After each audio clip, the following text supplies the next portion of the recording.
మన దగ్గర ఎక్కువ శాతంగా చూడండమ్మా ఈ తెలంగాణ ప్రాంతాల్లో బెల్లంతో చేసింది పెడతారు, బొప్పట్లు అంటారు గుర్తుందా, అవి ఎక్కువ శాతంగా చేసి పెడతారు. ఇది చేయడానికి గల ముఖ్యమైన కారణం ఏంటంటే అమ్మా ఇది మహంకాళికి ఇష్టం అనమాట. ఈ వంటకమే మహంకాళికి ఇష్టం.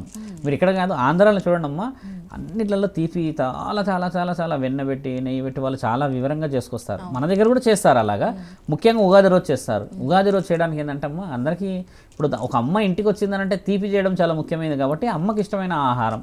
చాలామంది ఈరోజు ఏం చేస్తారంటే అమ్మ మీరు ఉగాది రోజు గమనించండి, వేప కొమ్మలే పెట్టాలి, మామిడి ఆకులు పెట్టేస్తారు, ఇంటికి వేప కొమ్మలు పెట్టాలి.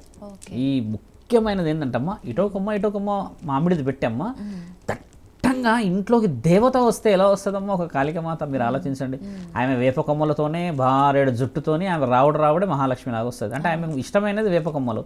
ఆ వేప కొమ్మలు చాలా బలంగా పెట్టుకొని ఇల్లు మొత్తం అలంకరిస్తే అమ్మ శాంతిగా కూర్చుంటుంది. వేప కొమ్మలు అర్థమే అది, ఎందుకంటే శాంతి ఏమంటారంటే చల్లదనం ఉంటుంది ఆ చెట్టు కింద అని అంటారు కదా.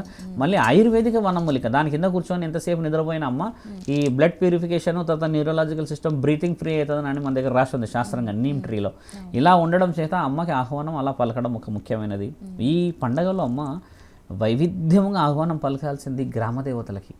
గ్రామంలో ఉన్న దేవతలు ఉన్నారు, కట్టమైసమ్మ, పెద్దమ్మ తల్లి, తర్వాత పోలేరమ్మ తల్లి, మళ్ళీ తర్వాత చూస్తే నల్లపోచమ్మ తల్లి, ఎర్రపోచమ్మ తల్లి, పెద్దమ్మ తల్లి, ఎల్లమ్మ తల్లి, వీళ్ళందరికీ ఆహ్వానం బలంగా పలకాలమ్మా. ఎందుకంటే గ్రామాలను కాపాడేది వాళ్ళే కాబట్టి మనకు కావాల్సిన విషయం కూడా గుడి దగ్గర పంచాంగము ఒక పురోహితుడు లేడనుకోండి, కొన్ని గుడిలలో గ్రామ దేవతల గుడిల దగ్గర ఉండరు, ఒకళ్ళు పెద్ద మనుషులు వాళ్ళ ఇంటోళ్ళే ఉంటారు కదా, వాళ్ళ ద్వారా కాకుండా ఎవరైనా ఒక సాధువునో పురోహితును పిలిచి పంచాంగం చదివించుకోవాలి తల్లి. పంచాంగం చెప్పలేరు అనుకుందాం కొంతమంది, అలాంటప్పుడు ఆ రోజు అందరం కూర్చొని వైవిధ్యంగా మన చరిత్ర శాసనాల గురించి దైవాధీనం గురించి మాట్లాడుకోవడం కూడా శుభసూచికమే.